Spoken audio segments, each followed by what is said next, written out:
સમાચાર મહેસાણાથી મહેસાણાના જગુદણ નજીક અમન ઇન્ડસ્ટ્રીઝમાં 300થી વધુ કામદારો પડતર માંગણીઓને લઈ હડતાલ પર ઉતર્યા છે। ફેક્ટરી માલિકો અને કામદારો વચ્ચે લાંબા સમયથી વિવાદ ચાલે છે। હડતાલ દરમિયાન પોલીસે કામદારોને ફેક્ટરીની બહારથી હટાવવાનો પ્રયાસ કર્યો, જેનાથી કામદારોમાં રોષ ફેલાયો છે। પોલીસ ટીમ સ્થળ પર પહોંચી હડતાલ કરી રહેલા કામદારોને હટાવ્યા છે। ત્યારે મહેસાણાના જગુદણમાં 300થી પણ વધુ કામદારો દ્વારા હડતાલ કરવામાં આવી રહી છે। કામદારો હડતાલ પર ઉતર્યા છે।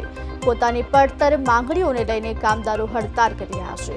કામદારો અને ફેક્ટરી માલિકો વચ્ચે વિવાદ સર્જાયો છે। જોકે પોલીસે હડતાલ કરતા કામદારોને હટાવ્યા। લાંબા સમયથી આ વિવાદ ચાલી રહ્યો છે, ત્યારે હવે કામદારોએ જોકે ફેક્ટરી માલિકો વચ્ચે વિવાદ સર્જાયો, ત્યારે કામદારોને હટાવવાનો પ્રયાસથી કામદારોમાં પણ વધુ રોષ ફેલાયો છે। ત્યારે જોકે લાંબા સમયથી આ વિવાદ ચાલી રહ્યો છે, પડતર માંગણીઓને લઈને કામદારો હડતાલ કરી રહ્યા છે।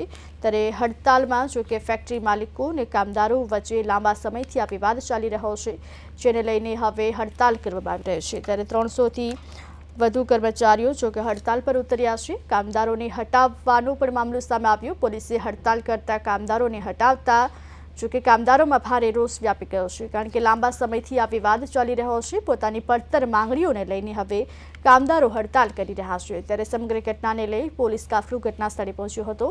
પોલીસે કામદારોને હટાવતા કામદારોમાં ભારે રોષ વ્યાપી ગયો છે।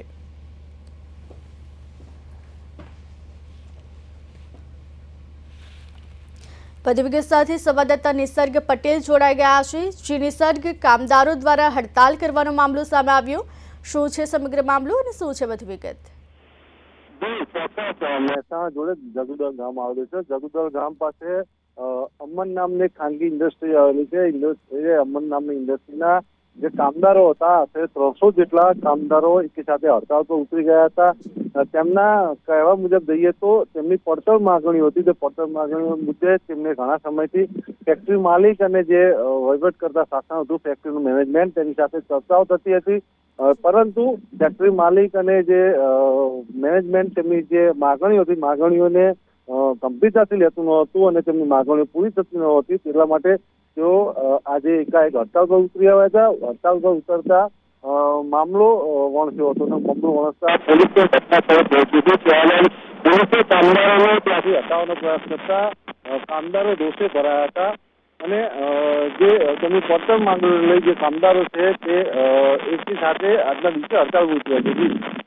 નિસર્ગ, કામદારોની માંગણીઓ શું છે અને જો કામદારોની માંગણી ન સંતોષાય તો કામદારોના આગામી પગલાં શું હશે, તેને લઈને કોઈ માહિતી?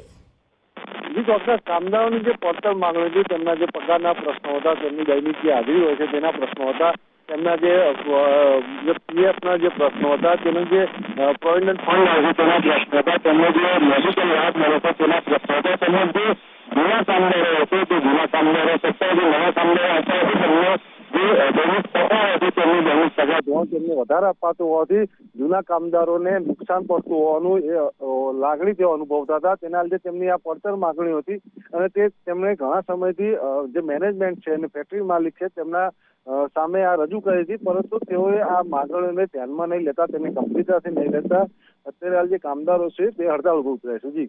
જી નિસર્ગ, સમગ્ર માહિતી આપવા બદલ આપનો આભાર। કામદારો હડતાલ કરી રહ્યા છે। 300થી વધુ કામદારો દ્વારા પડતર માંગણીઓને લઈને હડતાલ કરવામાં આવી। જો કે કામદારોને હટાવવાનો પ્રયાસ કરાતા કામદારોમાં વધુ રોષ ફાટી નીકળ્યો।